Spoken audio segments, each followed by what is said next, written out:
참 어려울 때인데 우리 귀한 찬양을 정성껏 준비해서 오늘 우리 주님께 기쁨으로 찬양 돌리고 영광 돌릴 수 있는 우리 귀한 찬양 준비해 주신 시온 찬양대에 감사를 드리고요. 지금 코로나가 계속되다 보니까 성경에서 하기도 참 쉽지가 않습니다. 여러 가지 어려운 환경들인데 그래도 정말 아주 귀한 찬양으로 하나님께 영광 돌리고 또 우리 모두의 큰 은혜가 된 줄 믿습니다. 그 가사 가운데 보니까 큰 기쁨의 찬송 그런 가사도 있고 기뻐하며 주께 달려왔네 그런 가사가 있네요. 여러분 주께 이 시간 우리가 기뻐하며 다 달려오셨죠? 이 추운 날씨에도 말입니다. 오늘 예배 11시인데 10시 좀 지났는데 벌써부터 오시더라고요. 하여튼 감사드립니다.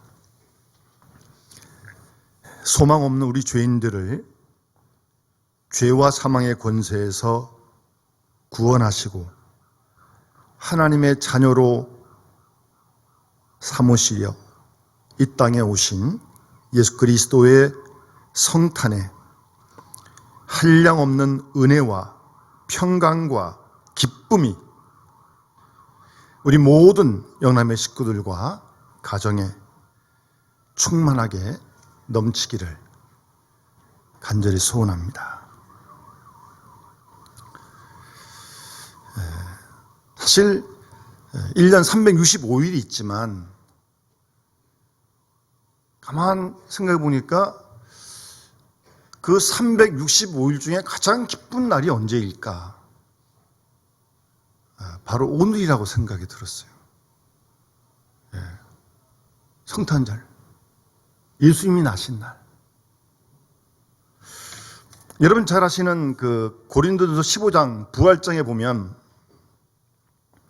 왜 부활이 없다 그러느냐 그렇게 얘기를 하면서 바울이 만일 죽은 자의 부활이 없으면 그리스도도 다시 살지 못하였을 것이고 그리스도가 만일 다시 살아나지 못하였으면 우리가 전파하는 것도 헛것이고 너희의 믿음도 헛것이고 우리가 거짓 증인으로 발견될 것이고 그리스도의 부활이 없으면요. 만일 죽은 자가 다시 살아난 일이 없으면 그리스도도 다시 살아난 일이 없을 것이고 그리스도가 다시 살아나신 일이 없으면 너희의 믿음이 헛되고 여전히 너희가 죄 가운데 있었을 것이다. 그래서 앞선 그리스도 안에서 잠자는 자들도 망하였을 것이고 만일 그리스도 안에서 우리가 바라는 것이 다만 이 세상의 삶뿐이라면 세상 모든 사람 가운데 우리가 더욱 불쌍한 사람이다. 부활이 없으면 헛것이고 정말 불쌍한 사람들이죠. 여전히 죄 가운데 있고. 이 말씀을 좀 이렇게 오늘 성탄과 좀 적용해 보면 예수님이 오셨으니까 십자가에 돌아가셨고 부활도 하신 거지 탄생하지 않으셨으면 십자가도 없고 부활도 없는 거죠. 그렇다면 이 부활의 말씀처럼 성탄이 없다면 정말 믿음도 헛것이고 성탄이 없으면 여전히 죄 가운데 있을 것이고 성탄이 없으면 영원히 멸망당할 것이고 성탄이 없으면 정말 불쌍한 사람이죠.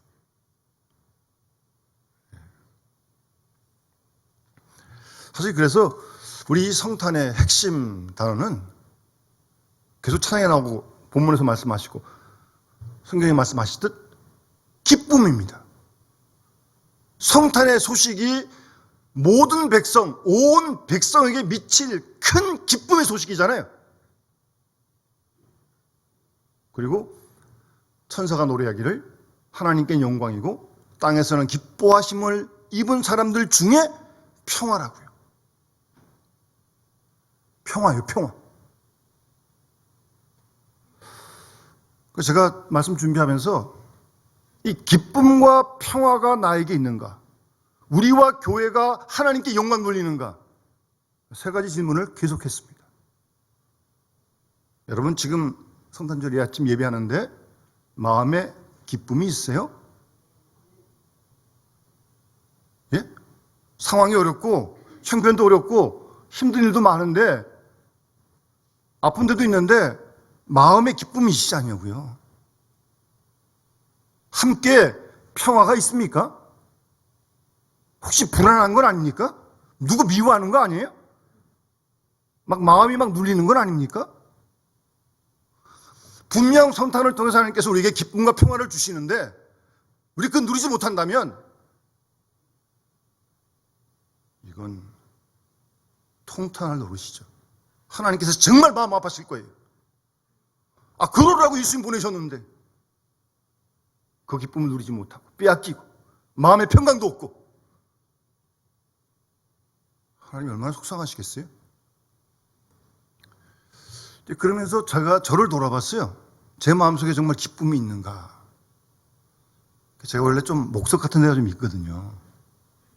네.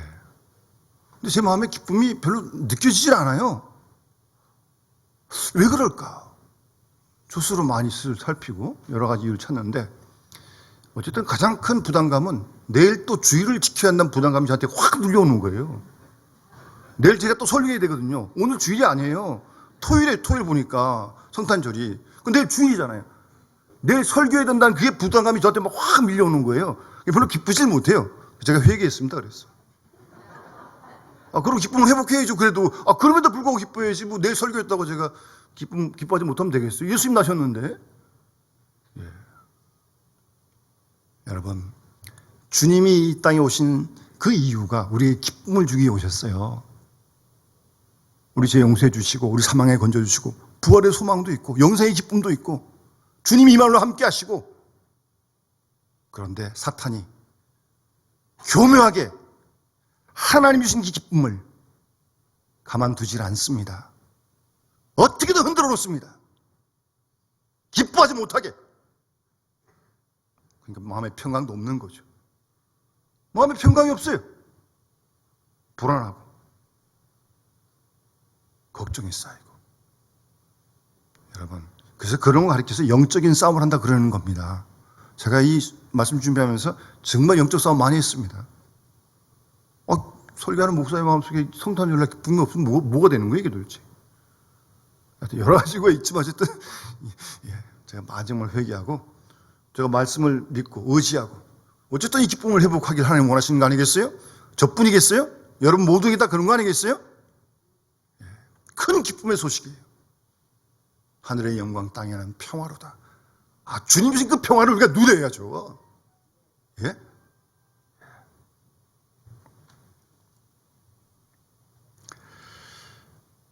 또다시 성탄의 아침이 밝아왔습니다.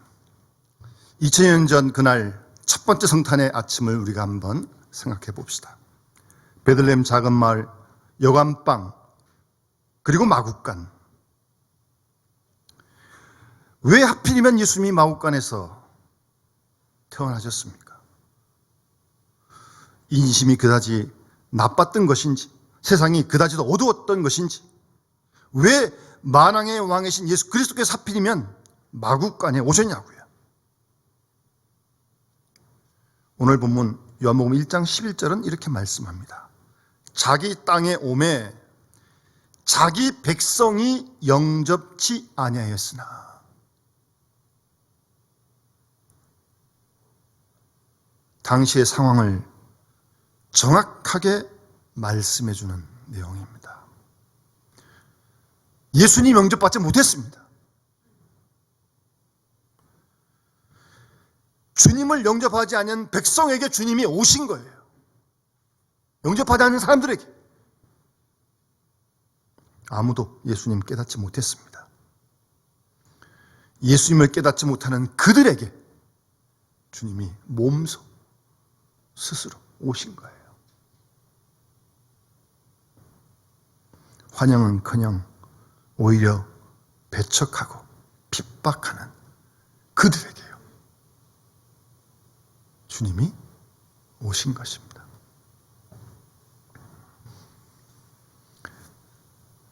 여러분, 성탄의 의미가 어디에 있습니까?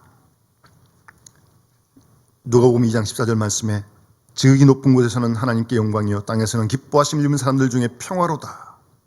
천사들의 메시지 아닙니까? 베들레헴 마구간에서 아기 예수가 태어나십니다. 그 시각 들에서 양떼를 지키던 목자들에게 큰 기쁨의 좋은 소식을 전해줍니다.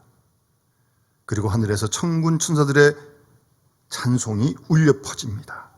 하늘엔 영광, 땅에는 평화. 바로 여기에 성탄의 의미가 있습니다. 주님이 오신 사건이 하나님께 영광이고, 주님이 오셔서 하나님의 뜻을, 인류를 구원코자 하시는 하나님의 뜻을 죽기까지 순종하시며 이루신 그 일이 하나님께 영광이 되는 거죠. 그 주님의 오심을 기뻐하시는 우리들에게 평화를 주신다고 하는 것이 성탄의 의미며 하나님의 뜻입니다. 이렇듯 평화를 원하는 우리들에게 하나님께서 그 평화를 이루시기 위해서 베들레헴 마구간에 아기 예수가 탄생해야 했다는 사실을 우리가 다시 한번 깊이 마음에 새기고 거듭거듭 기억해야 합니다. 그리고 성탄의 주제는 임마누엘입니다. 마태복음에서도 그런 말씀을 말씀하셨잖아요. 하나님이 우리와 함께 계신다. 여러분 잊지 마세요. 여러분이 어떤 순간 어떤 자리에 있다 할지라도, 어떤 모습으로 있다 할지라도 주님은 임마누엘로 우리와 함께 하시는 줄 믿습니다. 예수님께서 승천하시고 마태복음 28장 마지막 절에 볼지어다 내가 세상 끝날까지 너희와 항상 함께 있으리라 약속하셨고요. 그러니까 예수님이 하나님이시니까 이루실 수 있는 거죠. 사람이 어떻게 누구와 항상 어떻게 함께 합니까? 공간의 제약이 있는데, 시간의 제약이 있는데. 그러나 주님은 하나님이시기 때문에 이 말씀을 하셨고 이 말씀을 지키실 수 있는 겁니다.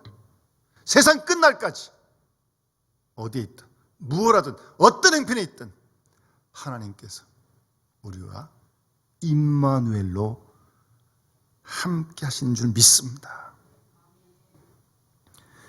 하나님께서 우리와 함께 계시다고 하는 것을 보여주신 사건이 바로 성탄의 사건입니다. 그래서 요한복음 3장 16절 잘 아시잖아요. 하나님이 세상을 이처럼 사랑하사 독생자를 주셨으니 성탄은 하나님의 사랑을 우리에게 말씀해 주고 있는 겁니다. 하나님 우리를 그만큼 사랑하신다는 거예요. 지금도 사랑하신 줄 믿습니다. 하나님께서는 하나님의 독생자를 주시기까지 우리를 사랑하십니다. 그래서 성탄은 사랑의 사건입니다. 여러분, 사람은요, 사랑을 먹고 사는 거예요. 물론 몸은 밥을 먹고 살고 우리의 정신은 진리를 먹고 살죠. 그런데 우리 영혼은 사랑을 먹고 삽니다. 사랑을 먹어야 영이 건강할 수가 있어요. 여러분, 아기들이 엄마가 옆에 있는 걸 느껴야 편안히 잠을 자지 물 붙들더라도요. 엄마가 옆에 있는 게 확인이 안 되면 불안해서 잠을 못 자요. 자꾸 이렇게 붙들고 확인하는 거 아니에요? 사랑을 확인하는 거예요, 사랑을. 우리가 밥을 먹어야 몸이 건강하듯 진리를 공부함으로 정신이 건강하듯 우리 영혼은 하나님의 사랑을 먹어야 돼요. 매일매일 먹어야 돼요. 그래야 우리 영혼이 건강하게, 온전하게 자라게 되는 것입니다. 그래서 예수님께서 성만찬을 제정하시면서 이것은 너희를 위하여 주는 내 몸이다. 너희가 이것을 행하여 나를 기념하라. 이 잔은 내 피로 세운 새 언약이다. 곧 너희를 위하여 붓는 것이다 라고 말씀하셨습니다. 문제는 그런 사랑을 우리에게 주시는데 이 사랑의 소통이 이루어지질 않아요. 내가 사랑하는데 그쪽이 그 사랑을 몰라요. 몰라. 내가 주는데도 몰라요. 몰라. 사랑 주는데 받는 사람이 사랑을 못 느껴요. 소통이 안 되는 거예요. 소통이.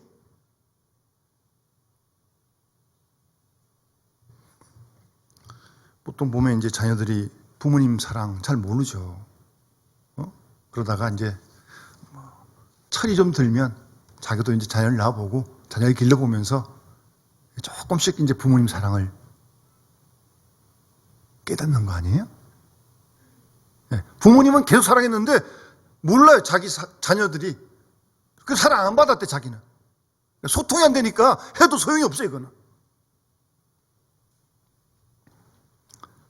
여러분, 지금 우리 세상에 환란이 있고 재난이 있고 질병도 있고 고난이 있습니다. 그렇지만 그 가운데서도 하나님의 사랑이 더 크고 놀라워서 우리가 이 시간 이 자리에서 지금 하나님께 예배하게 되는 줄 믿습니다. 사랑 안에 생명이 존재합니다. 사랑이신 하나님께서 창조적으로 주도적으로 하나님께서 스스로 선택하신 그 사랑, 그 사랑의 언어가 바로 성탄의 사건입니다. 성탄 사건을 통해서 하나님이 사랑을 우리에게 말씀해 주시는 거예요. 일찍이 선지자를 통해서 말씀하시고 수많은 사건을 통해 하나님의 사랑을 보여주셨습니다. 때로는 소돔과 고모라의 멸망과 같은 징계를 통해서, 때로는 노아와 홍수와 같은 심판을 통해서, 때로는 전쟁과 재해와 질병과 기와 같은 고난을 통해서 사랑을 말씀하셨건만 사랑을 깨닫지 못했습니다. 그런가 하면 형통함과 기적과 구원과 여유와 풍요함을 통해서도 사랑을 말씀해 주셨습니다. 그러나 그렇게 해도 깨닫지를 못해요. 그래서 마지막 방법으로 하나님이 직접 하나님이 사람이 되셔서 사랑한다는 걸 보여주기 위해서, 그들에게 알려주기 위해서 직접 하나님이 사람이 되셔서 몸소 이 땅에 육신의 몸을 입고 성육신하신 것입니다. 하나님으로서는 엄청난 희생이고 엄청난 대가를 치르신 거죠. 우리를 구원하기 위해서요. 우리의 죄를 용서해 주시기 위해서.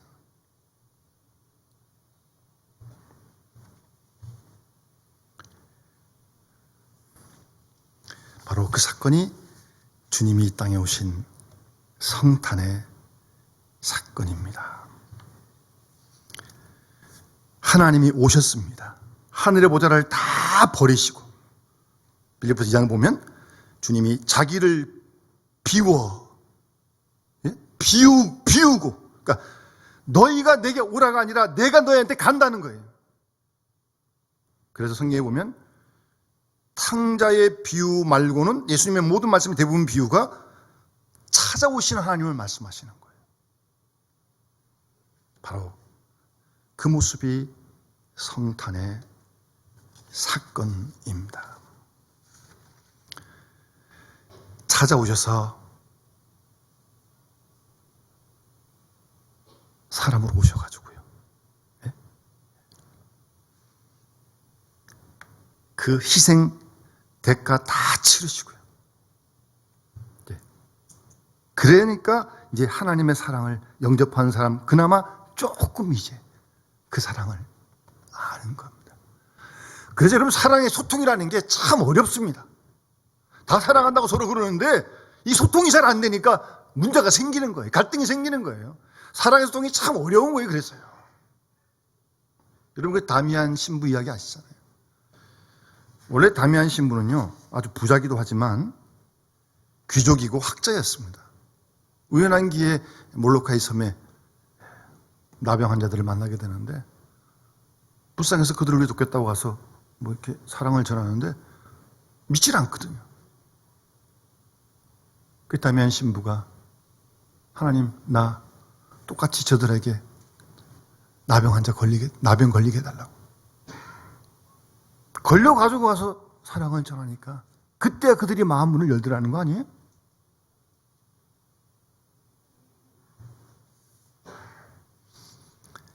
말로 어림없습니다. 말로 해서 되는 게 아닙니다. 하나님께서 사람이 되신 나의 나됨을 버리고 상대방이 되었을 때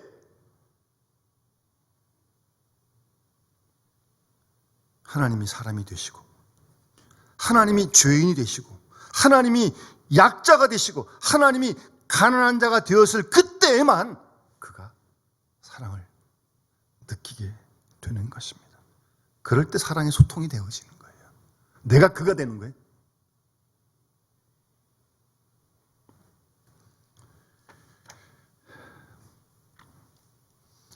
여러분,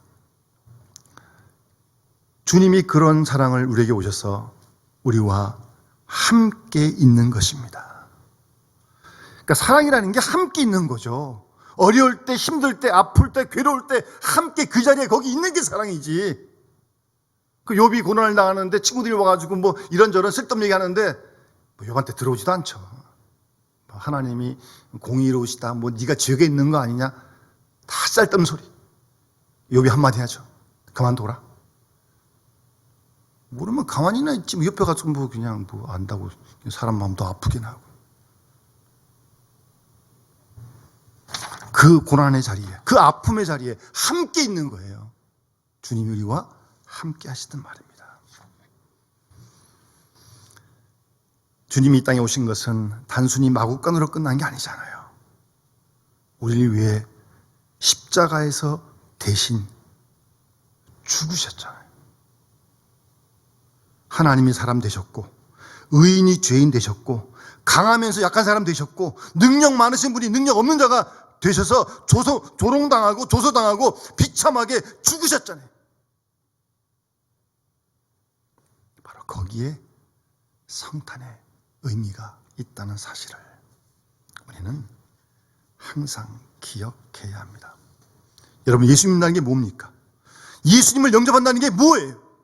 이 성탄의 사건을 통해서 우리에게 말씀하시는 하나님의 메시지를 잘 들을 수 있는 것이 예수를 믿는 거고 예수를 영접하는 거죠. 동시에 내가 어떠한 사람인지, 어떠한 존재를 깨달아야 합니다. 나는 죄인이다. 죄 없인 예수가 십자가에 위해서 돌아가신 만큼 나는 죄인이라는 사실. 동시에 그 죄인을 위해 예수님이 대신 죽으실 만큼 하나님께는 나가 아주 소중한 존재라는 것, 사랑받는 존재라는 것, 우리는 항상 잊지 않고 오늘도 내일도 살아가야 할 줄 믿습니다. 오늘은 예수님의 생일입니다. 기독교 방송 가운데 Joy for You라고 하는 그 인터넷으로 하는 24시간 방송이 있어요. 거기서는 어제와 오늘은 24시간 성탄 찬송만 틀어줍니다. 그래서 제가 새벽에도 어제도 이렇게 듣는 중에 보니까 Happy Birthday to You가 아니라 Happy Birthday to Jesus 뭐 그런 찬송을 어린아이들이 부르는 찬송이 있더라고요. 오늘 예수님 생일 아닙니까? 뿐만 아니라 주님을 믿는 그 뜻을 알고 깨달은 우리의 생일이기도 한 줄 믿습니다. 뭐 중동생이 따로 있지만 다시 태어나는 거죠. 다시 태어나는 거죠. 그래서 생일이 다시 태어난 생일이에요. 오늘 본문의 마지막 말씀을 다시 한번 기억하시기 바랍니다. 말씀이 육신이 되어 우리 가운데 거하심에 우리가 그 영광을 보니 아버지의 독생자의 영광이요 은혜와 진리가 충만하더라. 아멘.